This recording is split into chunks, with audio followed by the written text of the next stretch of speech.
हार जाते हैं और अपने वचन को, वादे को निभाना छोड़ देते हैं। तो सब बदलने वाले हैं, ये संसार भी बदलने वाला है। संसार का एक नियम है सुखी रहने का। क्या नियम है बताओ? जो चीज संसार से मिली है उस चीज को संसार की सेवा में लगा दो। अच्छा, संसार से क्या क्या मिला है बता सकते हो? कौन बता सकता है कि संसार से ये चीजें मिली है? भाई इस धरती पे तुमको क्या क्या चीज मिली वो बता सकते हो? नहीं बता सकते। देखो, ये शरीर तुमको कहां से मिला साहब? कहीं आसमान से तो टपका नहीं, माता पिता के संयोग से संसार में मिला ना। यहाँ संसार के लोगों ने संसार में ये शरीर दिया। अच्छा, पैसा कहां से आया आपके पास? संसार से मिला।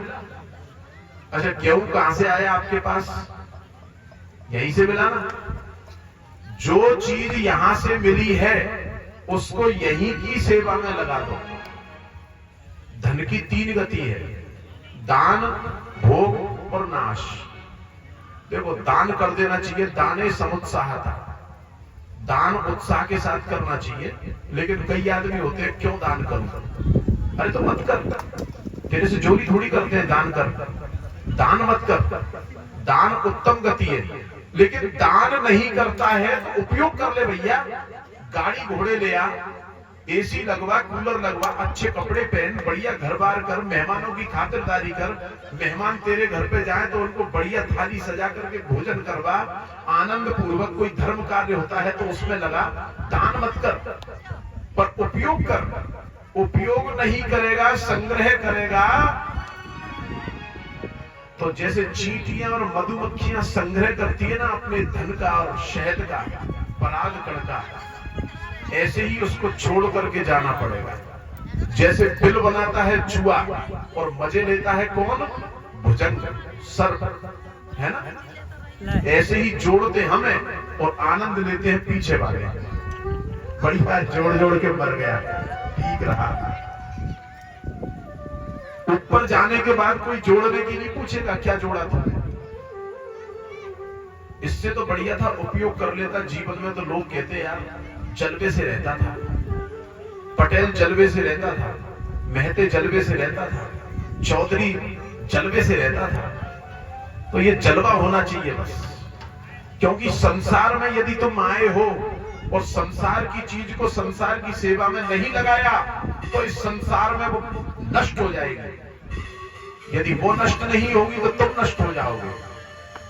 दोनों ही बात है कि वो नष्ट हुई तो भी कोई काम नहीं आई तुम्हारे, और तुम नष्ट हुए तब भी तुम्हारे कोई काम नहीं आया। और 50 वर्ष के बाद तो तुम निरुत्साही हो जाओगे, तुमको उत्साह ही नहीं रहेगा। इस तरह से अस्थि प्राप्ति को पाकर के भी कंस प्रभु को नहीं पा पाया। जरासंध ने कहा कि मेरे दामाद की हत्या करने वालों को मैं छोड़ूंगा नहीं। चतुरंगणी सेना सजाई और मथुरा पर चढ़ाई कर दी। चारों तरफ से मथुरा को घेर लिया। युद्ध का बिगुल बजा। भगवान श्री कृष्णचंद्र और बलराम अपनी सेना को लेकर युद्ध के लिए आए। एक ही दिन में सारा युद्ध जीत गए और जरासंध को पकड़ करके बांध करके मथुरा में ले आए। ऐसे पहलवान थे भगवान। रणनीतिज्ञ, कूटनीतिज्ञ और राजनीतिज्ञ सारे गुण थे उनके अंदर। प्रेमी भी बड़े गजब के, कूटनीति भी वाले बड़े विद्वान बहुत गजब के, राजनीतिज्ञ भी बहुत बड़े। उनके बराबर राजनीति, उनके बराबर कूटनीति, उनके बराबर धर्म नीति, उनके बराबर युद्ध नीति शायद ही उस समय और आने वाले समय में कोई होगा।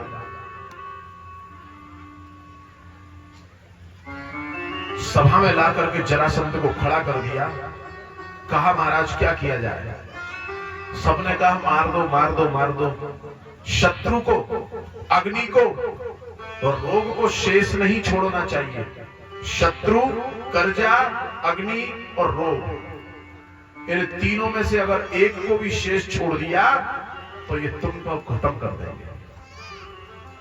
कर्जा अगर शेष छोड़ा तो तुमको बर्बाद कर देगा, शत्रु अगर छोड़ दिया तो तुमको नष्ट कर देगा, रोग अगर छोड़ दिया तो तुमको हाथ पैर कुछ ना कुछ गंवाने पड़ जाएंगे या जीवन गंवाना पड़ जाएगा। अग्नि को अगर शेष छोड़ दिया तो सारे घर को फूंक करके बगल होगी। इन चार चीजों को छोड़ना नहीं चाहिए, इसको मार दो। भगवान बहुत बड़े कूटनीतिज्ञ थे, उनने विचार किया अगर अब इसको मार दिया तो जितने भी दुष्ट राजा है वो कैसे मरेंगे, यही तो है जो घेर घेर के लाएगा उनको। तो भगवान ने उसका मुंडन किया और उसको नंगा कर दिया और नंगा करके भगा दिया। अब जरासंध जैसा चक्रवर्ती सम्राट नग्न अवस्था में मथुरा से निकलता है और मगध तक पहुंचता है, तो सोच लो कितनी इज्जत खराब हुई होगी उसकी। क्रोध से परिपूर्ण होकर के पुनः 1 साल बाद ही सेना सजा करके दुष्ट राजाओं को इकट्ठा लेकर के और चल दिया। बड़ा भारी युद्ध खड़ा हुआ। एक ही दिन में आज भगवान श्री कृष्ण चंद्र ने फिर जरासंध को बांध करके सभा में खड़ा कर दिया और यही गति की। सबने कहा मार दे भैया, दोबारा आ गया देख, बार बार लड़ने से बढ़िया मार दो, एक बार में काम तमाम हो जाएगा। भगवान ने उसको फिर भी नहीं मारा। ऐसे करके 17 बार जो है जरासंध युद्ध के लिए आया, 17 बार ही भगवान ने उसका मुंडन करके नंगा करके भगा दिया। ऐसे भगवान थे, पता नहीं क्या सोच रखा था, क्या उनके मन में था, मन की बात उनकी कोई नहीं जान पाता था। अब जरासंध निश्चिंत बैठ गया डर के, भैया अब नहीं जाऊंगा युद्ध करने। क्यों? बार बार वो मारता तो है नहीं। वीरों की 2 गति होती है, या तो जीतना या मरना, ना तो भागना न रण छोड़ना। वही वीर होता है जो या तो मरेगा या जीतेगा। बस वीर अगर फुर्सत में बैठेगा तो अभ्यास करेगा और अगर भरा हुआ होगा तो लड़ेगा। खाली मत बैठो, कोई भी खाली नहीं बैठना। जिस समय खाली हो उस समय माला ले लो, बस। वही वीर पुरुष है संसार के अंदर जो खाली रहते समय पर अभ्यास करेगा, या तो अभ्यास करेगा या जीतेगा या लड़ेगा। जरासंध बैठ गया, नारद जी आ गया। नारद जी ने कहा, अरे महाराज जरासंध, तुम्हारा जैसा योद्धा उस ग्वाले से हार करके बैठ गया, ये बात ठीक नहीं। जरासंध ने कहा, महाराज यदि लड़ते लड़ते वो मुझे मार दे तब भी मुझे अच्छा लगेगा, लेकिन वो मुझे मारता नहीं है, बस वो मुझे जीवित छोड़ देता है। और जीवित भी छोड़ता है तो मेरा मुंडन करके और नंगा करके भगाता है।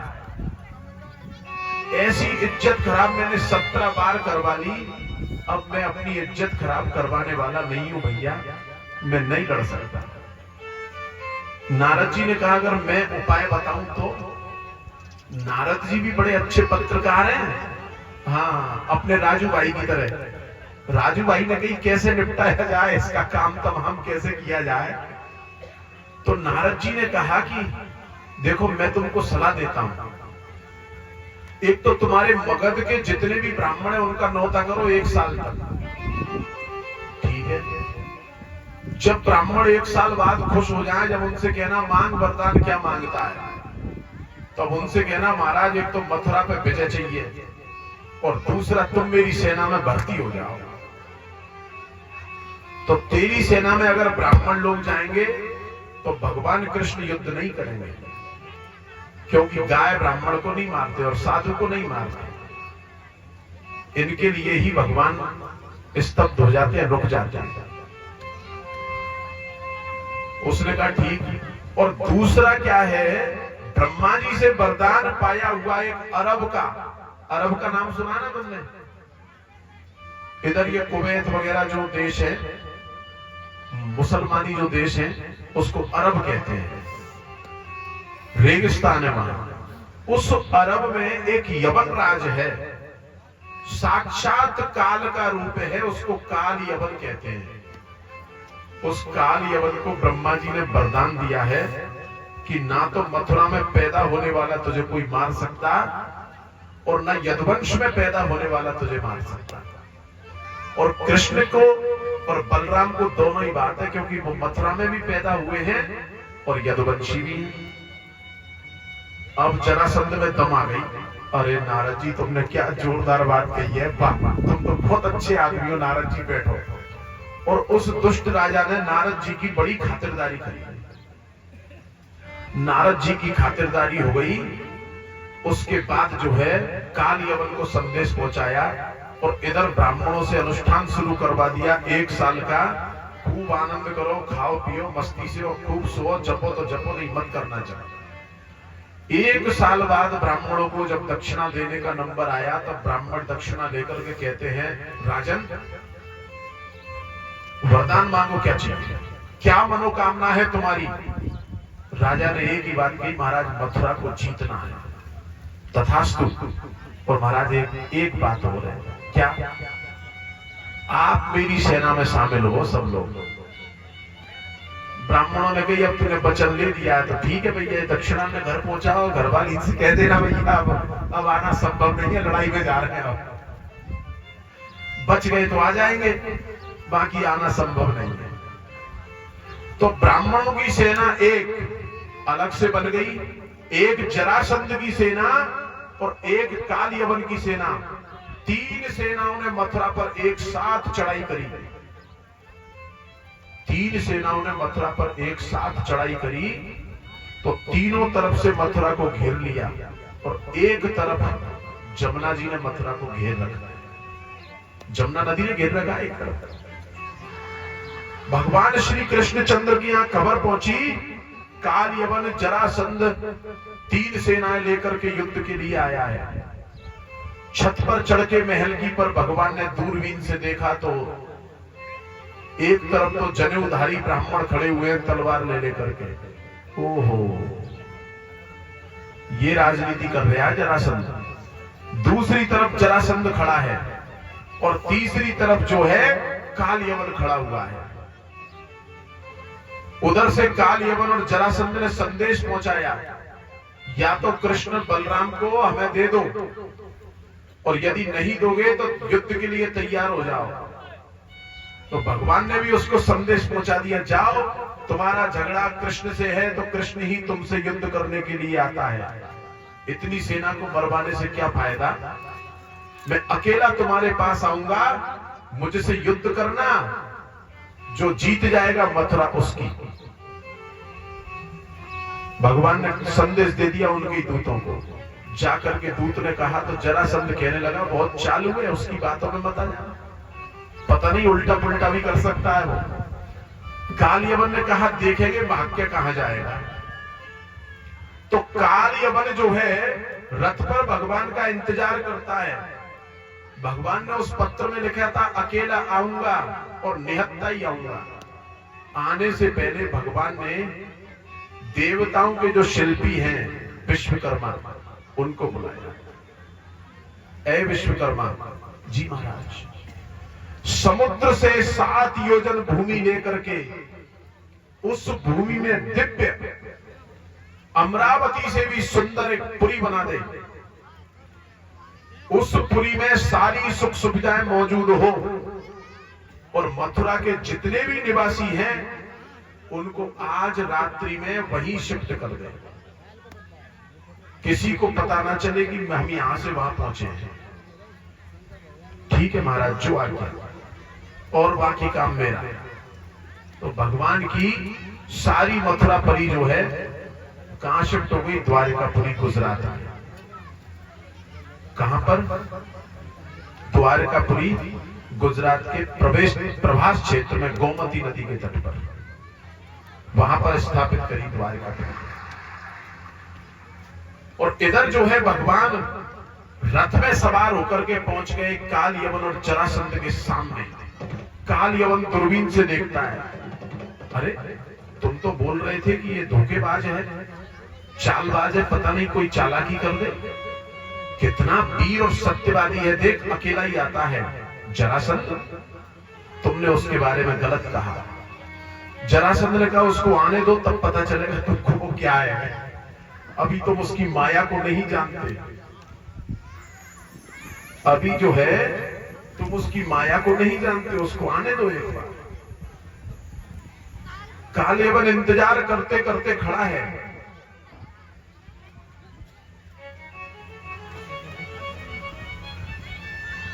इतने में भगवान श्री कृष्णचंद्र का रथ जो है सामने आ गया। भगवान ने कालियवन से कहा, कालियवन यहां पर अगर तू और मैं कुश्ती लड़ते, ये तो राजा मुझसे भाग चुका है, हार चुका है कई बार, जरासंध से तो मैं लड़ नहीं सकता, लेकिन तुझसे लड़ूंगा। पर एक शर्त है, अगर हम यहां कुश्ती लड़ेंगे, मल्लयुद्ध करेंगे, तो छत पर मेरी सेना देख रही है, मैं हारने लगूंगा तो मेरी सेना आ जाएगी, और तू हारने लगेगा तो तेरी सेना देख रही है, ये सेना आ जाएगी।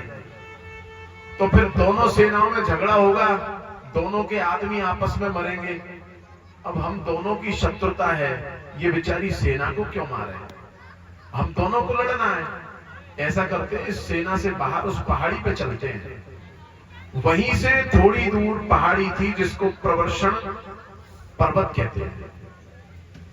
जब संकट में फंस जाए आदमी, तीनों तरफ से काम, क्रोध, मोह, मत्सर आदि चोर जो घेर लेते हैं, तब उसको प्रवर्षण पर जाना चाहिए। प्रवर्षण का मतलब जानते हो, ऊपर चढ़ना।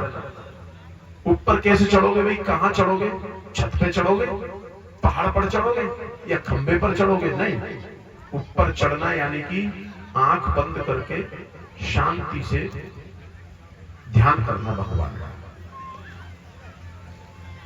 प्रथम दृष्टया तो ध्यान ही नहीं। तो प्रवर्षण पहाड़ी पर जो है, ये कहां है प्रवर्षण पहाड़ी, धौलपुर के पास में। धौलपुर के पास में उस पहाड़ी है, उस पहाड़ी पर भगवान कृष्णचंद्र उसको ले जा रहे हैं। आगे आगे भगवान और पीछे पीछे कालियवन। भगवान गाय का दुग्ध पान करने वाले और तेज गति से चलने वाले, प्रभु उसको उस पहाड़ी पर ले जाते हैं, पीछे कालियवन जाता है। भगवान पहाड़ी पर चढ़ करके अपना पीतांबर हाथ में ले लेते हैं और कालियवन को ऐसे दिखा करके कहते हैं, आजा। कालियवन उस पहाड़ी पर चढ़ता है, उसके पहले भगवान उतर जाते हैं उस दूसरी तरफ। कालियवन कहता, अरे ये क्या किया तूने, तो कहा था पहाड़ी पे लड़ेंगे। भगवान ने कहा आगे वाली पे लड़ेंगे। नीचे उतर के भगवान और फिर दूसरी पहाड़ी पर चढ़ गए। कालियवन भी नीचे उतरा, दूसरी पे चढ़ा, तो फिर भगवान से लड़ने लगा, गाली देने लगा। गाली देते देते भगवान से कहने लगा, अरे रण छोड़, जरा रुक जा, मेरे से, मेरे डर के मारे तू इतना भागता है, रण छोड़, अरे रुक जा। यहां भगवान का एक नाम रणछोड़ राय जी भक्तों ने दिया, ये भी नाम बड़ा अच्छा लगा भक्तों को। तो रणछोड़ जी के भी मंदिर कई जगह पर बना रखे हैं भगवान के। ऐसे ही भगवान इस पहाड़ी से उतरे, दूसरी पर चढ़े, तीसरी पर चढ़े, चौथी पर चढ़े और पांचवी पहाड़ी के अंदर गुफा में भगवान घुस गए। कालियवन हाँफता हुआ, दौड़ता हुआ प्रभु के पीछे गया और जैसे ही उसने गुफा में घुस करके देखा, भगवान ने क्या किया, एक कोई आदमी सोया हुआ था, उसके ऊपर जो है पीतांबर डाल दिया और खुद छुप गए। कालियवन ने विचार किया कि इतनी दूर से भागता हुआ आया है, इतनी दूर से भागता हुआ आया है, बिल्कुल भी श्वास नहीं फूल रही और मेरे हृदय का पंखा तेज तेज चल रहा है, श्वास तेज तेज चल रही है, हाँफनी आ रही है, बहुत धोखेबाज है। सही कहा था जरासंध। भगवान को समझ करके कालियवन ने उस सोए हुए व्यक्ति को ठोकर मारी। जैसे ही ठोकर मारी तो वो सोया हुआ व्यक्ति जागा। अवयो युध्यतोरस्य यद्यगन्ता जरासुत बन्धूनवीत्यत्यथवा नेष्यते स्वापुरं बलि। अरे बड़ा बलि बनता है, 17 बार जरासंध को हरा करके कहता है कि ये मुझसे हारा हुआ है। और मेरे डर से इतनी दूर भाग करके आया और ऐसे सोता है जैसे युगों से सोया हुआ है। ऐसा कहकर के जैसे ही कालियवन ने उसको ठोकर मारी, ठोकर मारते ही उस राजा ने पीतांबर हटाया और बैठ करके अपने नेत्र खोले तो सामने जो कालियवन खड़ा हुआ था जल करके भस्म हो गया। कालियवन जल करके भस्म हो गया। अब तो समझ ही नहीं पाया कि ये जल के भस्म हुआ वो कौन है और मुझे ये जगाने वाला कौन था। बैठा देखता रहा। इतने में सामने प्रभु आ गए, भगवान सामने आए। तब कहते हैं कालो बलियान बलिनाम भगवान ईश्वरो व्यय प्रजा कालयते क्रीडन पशुपालो यथा पशु। भगवान की सुंदर विग्रह को देख करके वो कहने लगा कि आप कौन हो। आपको देख करके मेरा मन ब्रह्मानंद से भी ज्यादा मग्न हो गया है और इस कंटकाकीर्ण मार्ग पर जो बिना चप्पल पहने आप घूम रहे हो, खड़ाऊ पहने घूम रहे हो। भगवान जूते चप्पल नहीं पहनते थे। आप घूम रहे हो, आप कौन हो और ये जो भस्म हुआ था मेरी आंखों से ये कौन है। तो भगवान कहते हैं कि ये यवनराज काल है, काल यवन। ये इसी को मैं तुमसे भस्म करवाने के लिए लाया था। ब्रह्मा जी ने वरदान दे रखा था इसको कि यदुवंश से और यदुकुल में जन्म लेने वाला और मथुरा में जन्म लेने वाला दोनों ही इसको नहीं मार सकते। भगवान ने अपना परिचय दिया कि मैं वासुदेव पुत्र श्री कृष्ण हूं। वो समझ गया कि ब्रह्मा जी ने जब मुझे नींद सोने का वरदान दिया था उस समय कहा था कि तुमको भगवान के अवतार वासुदेव के पुत्र कृष्ण चंद्र आकर के जगाएंगे, आप वही हो। भगवान की बड़ी सुंदर शब्दों में श्लोकों में जो है मुचकुंद महाराज ने, ये रघुवंश के राजा मुचकुंद थे, मुचकुंद महाराज ने जो है बड़ी सुंदर भगवान की स्तुति की। को भवानी प्राप्ताओ को भवानी संप्राप्तौ विपिने गिरि गह्वरे पदभ्याम पद्म पलाशाम्यो विचर स्फुर कंटके। भगवान की सुंदर श्लोकों में स्तुति करके भगवान ने कहा कि मुचकुंद मैं तुमको जगाने के लिए ही आया हूं। तुम सतयुग के सोए हुए हो। एक युग सतयुग निकल गया, त्रेता युग निकल गया और अब द्वापर युग आ गया। इसलिए अब तुम जागो, कलयुग आने वाला है, ये भी समाप्त होने वाला है। कितने लाखों वर्ष तक सोया है ना, 17,36,000 वर्ष का है सतयुग। उसके आधे में अगर पैदा हुआ होगा तो 8 लाख वर्ष तो वो हो गए और 12,42,000 वर्ष का है त्रेता युग, तो सारे वो हो गए। और 8,24,000 वर्ष का है त्रेता तो द्वापर युग। 500 वर्ष शेष रहे हैं द्वापर के, अब समाप्त होने वाला है। इसलिए जाग जाओ और अपनी तप करो। वो जा करके और फिर तप करने के लिए चला गया बद्री का आश्रम और भगवान पहुंच गए द्वारकापुरी। जरासंध ने देखा कि ना तो काल यवन आया ना कृष्ण आया, सब काम ही समाप्त कर दो, इस पहाड़ के चारों तरफ आग लगा दो। तो काल यवन ने लेस लगा करके उस पहाड़ के चारों तरफ आग लगा दी और वो पूरा पहाड़ जल उठा। तो जरासंध तो मान गया कि दोनों मर गए, लेकिन भगवान पहुंच गए द्वारकापुरी। यहां से प्रभु की द्वारका लीला शुरू होती है। द्वारका लीला में एक छोटी सी कथा है भगवान बलराम के विवाह की। सबसे पहले बलराम का विवाह होता है, बड़ा सुंदर आख्यान है। तुमने सुन रखा होगा बलराम का विवाह, सुन रखा है क्या?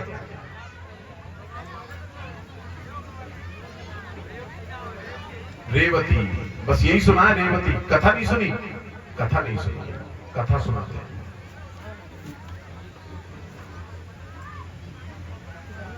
अगर आप लोग ये कहते थे कि बलराम का विवाह सुन रखा है कथा हमने, तो मैं फिर कथा आगे बढ़ा देता, सुनाता। लेकिन अब तुमने कहा कि बलराम के विवाह की कथा नहीं सुनी, तो अब सुनाना जरूरी है, सुनाते हैं। मेरे शिष्यों ने तो सुन रखी है।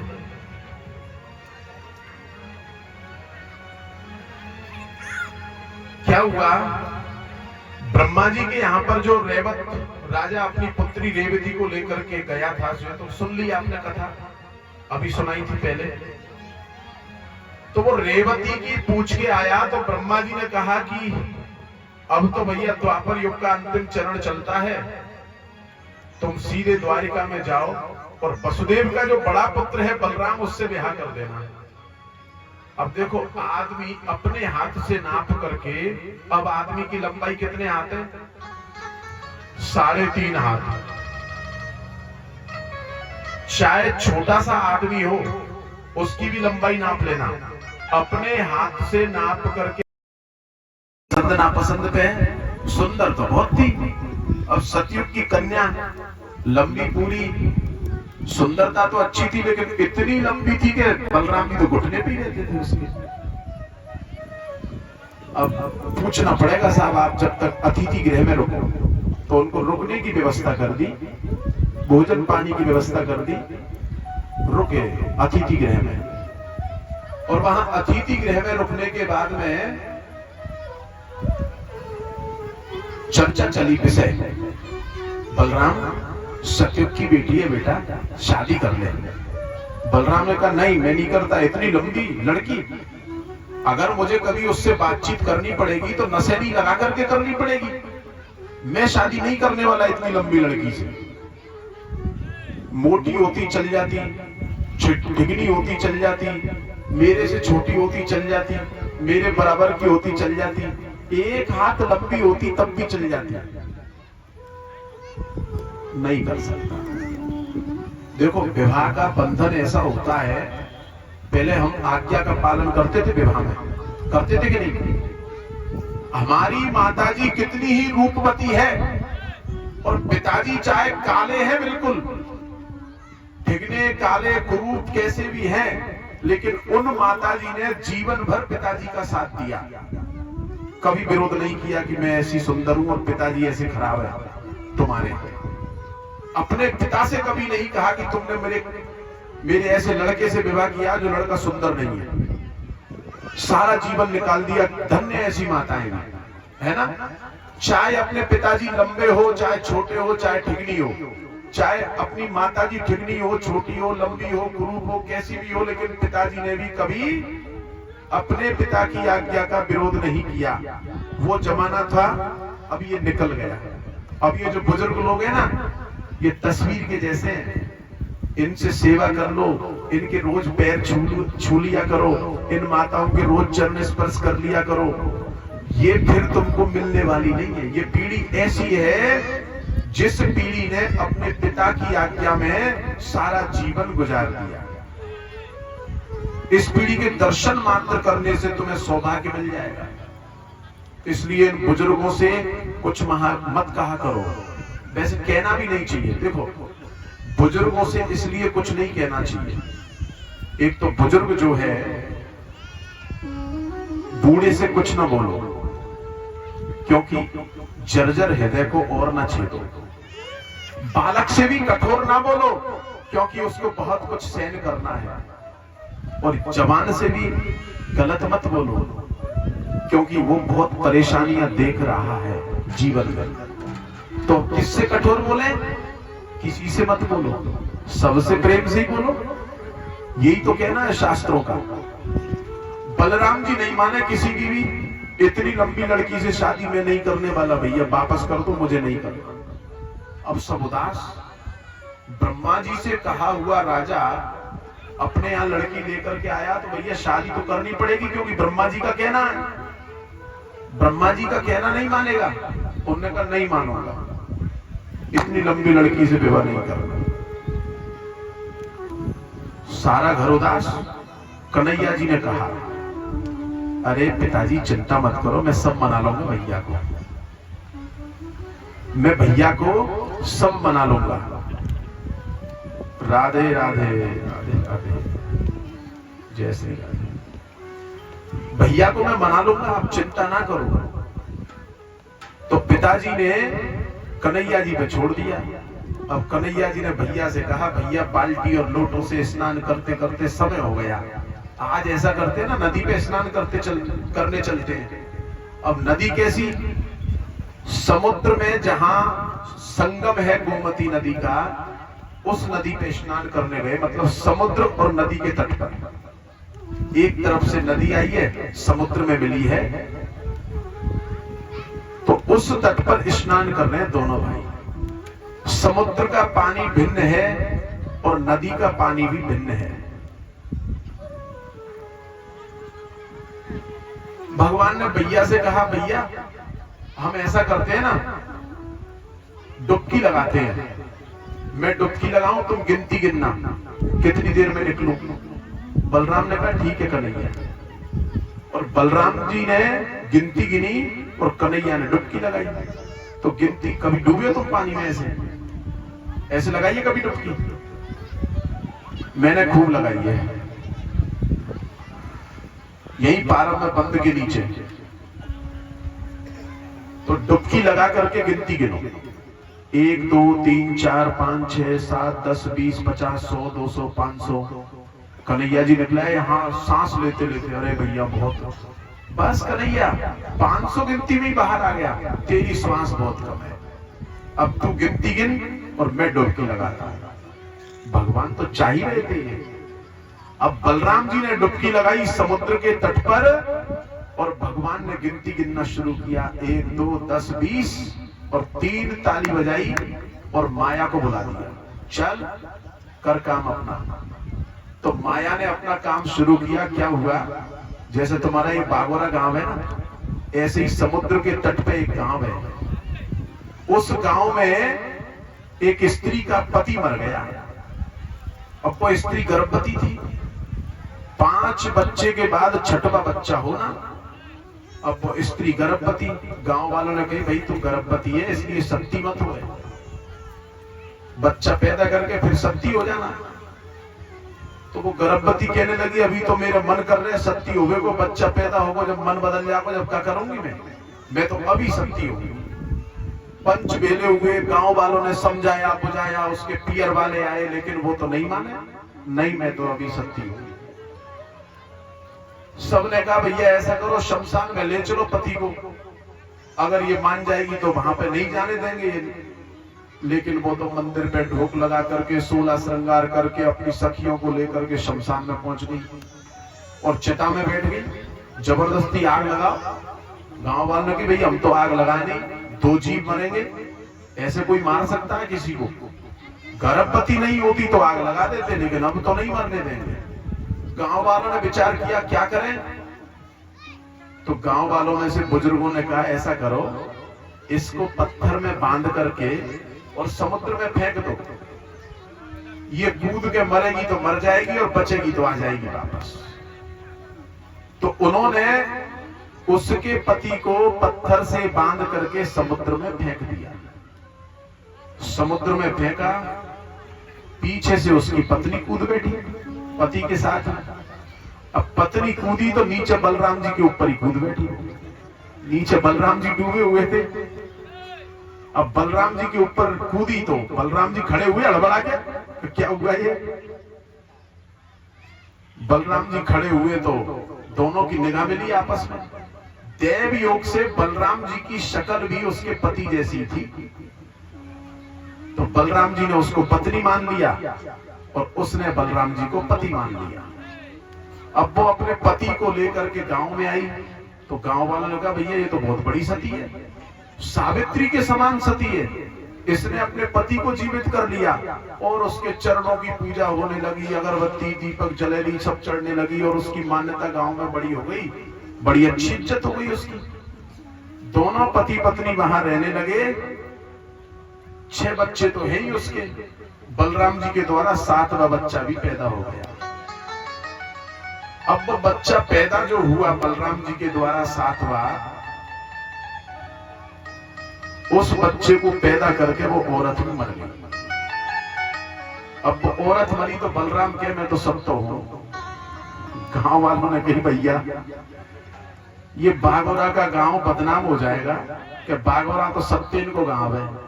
तुमने सुना कहीं आदमी सत्ता हुआ औरत पे? नहीं सुना ना। आदमी के अंदर प्रेम ही नहीं है, आदमी के अंदर प्रेम ही नहीं है, जो सत्ता कहां से होगा? प्रेम तो राम जी के ऊपर ही था, बस राम जी में ही था प्रेम, अन्य किसी आदमी में नहीं है। तो बलराम जी के मैं तो सत्य हूं। उनने कहा भैया आदमी तो कभी सत्य हो तो नहीं, देखो भाई हम तो असत्य नहीं होने दें। और बलराम जी को पुखराओं से बांध दिया, रस्सियों से बांध दिया, लेकिन बलवान है वो तो बहुत तोड़ दे सारी रस्सियों को। नहीं, मुझे तो इसके साथ ही मरना है, मैंने तो इससे जीवन में बहुत प्रेम किया है। अब गांव वालों की बात नहीं माने, समझाए बुझाए, काफी परेशानी खड़ी हो गई। आखिरकार गांव वालों ने निर्णय किया कि जैसे इसको नदी में फेंका ना हमने समुद्र में, ऐसे ही इसकी घरवाली को समुद्र में फेंक दो। तो उन्होंने घरवाली को भी पत्थर से बांध करके और समुद्र में फेंक दिया। अब जैसे ही घरवाली को बांध के समुद्र में फेंका, बलराम जी कूद बैठे पानी में। भगवान ने ताली बजा दी 3। जैसी 3 ताली बजाई माया हट गई और बलराम जी जो है नदी में से बाहर निकले आए।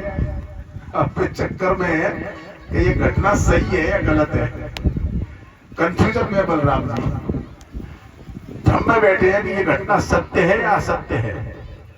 देखो तुम जब सपना देखते हो, सपना देखा है, सपने में कोई तुमको मार देता है तो तुम रोते हो, चिल्लाते हो, झपटते हो, ऐसा प्रतीत होता है तुमको कि ये सत्य है ना। कभी कभी तो सचमुच ही रोने लग जाता है आदमी, जब बगल वाला आके उसको झकझोड़ता है तब जाकर के उसको ज्ञान होता है, जो सपने सिर काटे कोई बिन जागे दुख दूर ना हो। ऐसे ही तो दुख होता है अपन को, ये स्वप्न अवस्था ही चल रही है। तो बलराम जी को भ्रम हो गया कि ये सत्य है या असत्य है। अब चलते चलते रास्ते में भगवान ने कहा भैया इतनी देर लगा ली तुमने, ये कोई होड़ है? प्रतियोगिता चल रही है, पेट में भूख लग रही है, तुमको पता है चूहे कूद रहे हैं, चल भोजन करेंगे। दोनों भाई जो है द्वारका की ओर चल दिए। श्री राम।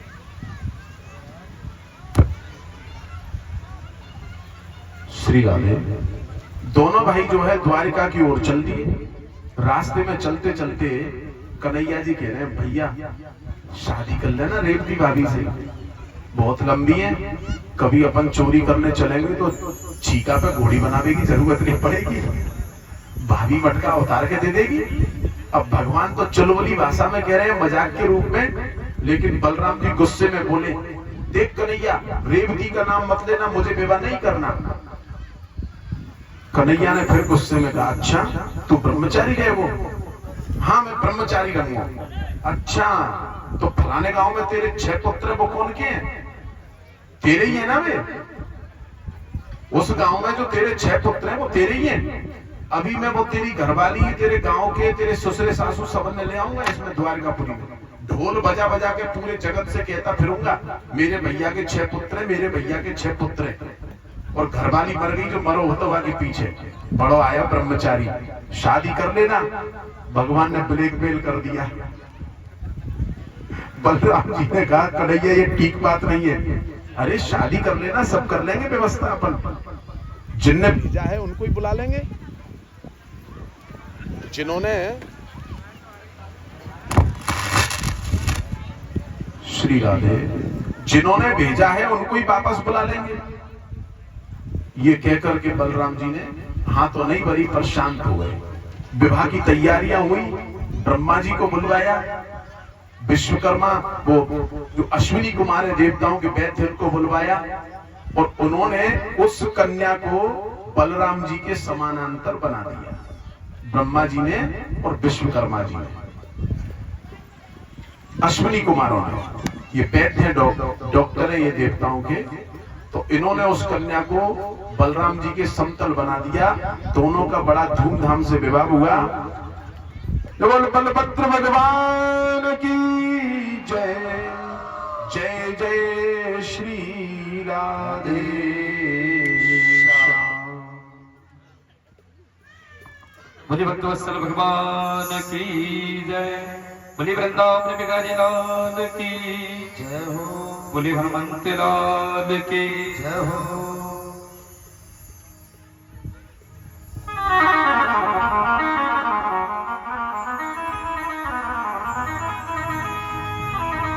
सपना में सखी श्याम मिल्या, मैं करना सकी दो आंख खुली सपनों गयो, मैं मिलती रह गई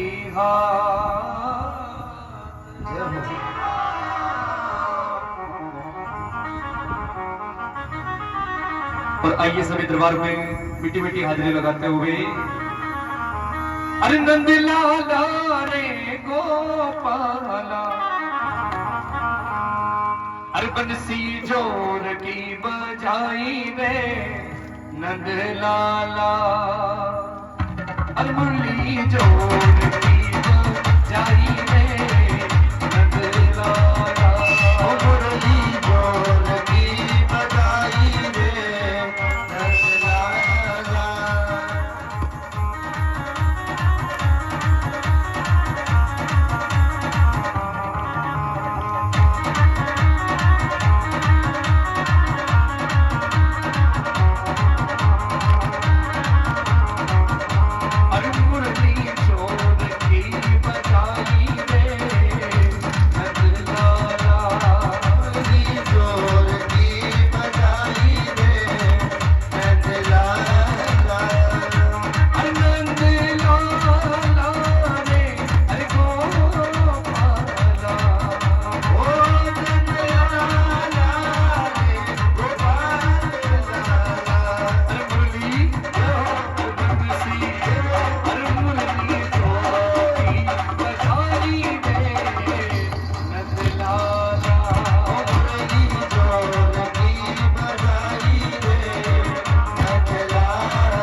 नाचे घूमत काल लागा, नाचे